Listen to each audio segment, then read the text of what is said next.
Was out taxiing and a little flying actually yesterday, and noticed that the landing gear moves forward and back a little bit with the application of brake, to the point where I thought it was more than just the rubber pads that were given. But when I put the wrench on it today, it seemed like the bolts are tight. So I've got my 3/4 inch extended here, and tightening it, it was very tight.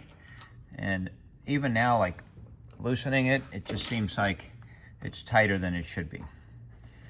So, and that's true on all of them. So it looks to me that maybe we got a little corrosion on the bolts here. And when I get it apart, I want to see if these are locking bolts, and if they are, I probably will change them to Nylox, because the steel might be eating into the threads. So we're going to start by adding a little blaster to all 4 of them and put it up on top here and let it run down along the threads. And once that's all set up, we'll come back and take another look. All right, so far we were able to get this off. Very tough all the way down. The washer is a little mangled, and same with this aluminum bracket, and it's still not tightening up the gear properly, and we're not running out of threads or anything. So I think we need a little bit beefier setup here. Now, as far as getting it off, if it's been on for a while, as you saw, we added PB Blaster up here, and then we put some on the threads. We let it sit for a while, and then we put the anti-seize, any kind of anti-seize all over the remaining threads on the bolts, so that when the nut got to that point, it could have something to glide on or ride on. As soon as the nut was down just a little bit, we sprayed more PB Blaster on top of it between that, and allowed that to seep through for a while. It's an all metal nut. It's a little tough on the threads. Doesn't really need to be an all metal nut, because it's not even hot in this area. As you can see on the wing struts and everything, they just use nylon inserts. So I think I would go with that. It'd be a little gentler on the threads, and I'm going to make up some parts. Rather than this angle piece, I might have some pieces machined for this to have a little bit more meat. So let's see what we can come up with.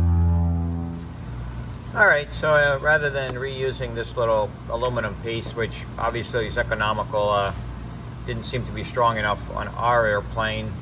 Well, actually lasted quite a while, but we're going with a high grade 2024 hardened aluminum piece, machined out of billet in a black, like a satin black finish.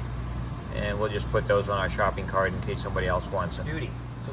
So this is little bracket's gonna fit any Zenith. It goes obviously between one stud and the other stud underneath the airplane, and it pushes up on the rubber pad for the landing gear.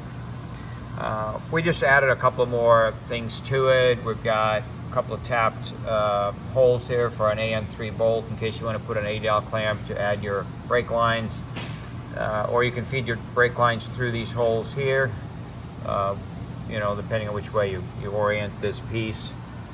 We have one hole that's a little bit oblong in case your distance to distance is not perfect, so it takes up any kind of inconsistency with that.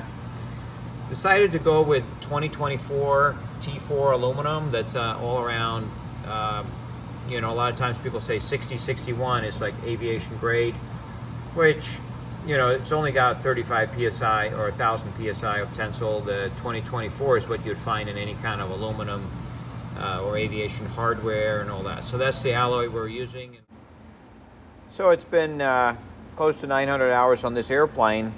So that's a lot of flying, a lot of landings, a lot of test rides, and giving rides to potential customers, and all the flying that we do, going to Oshkosh Zenith and all that kind of stuff. Also, we're fortunate in Florida to be able to fly all over with short rides to either coast and little mini vacations. So very reliable combination, and get these parts on and then move on.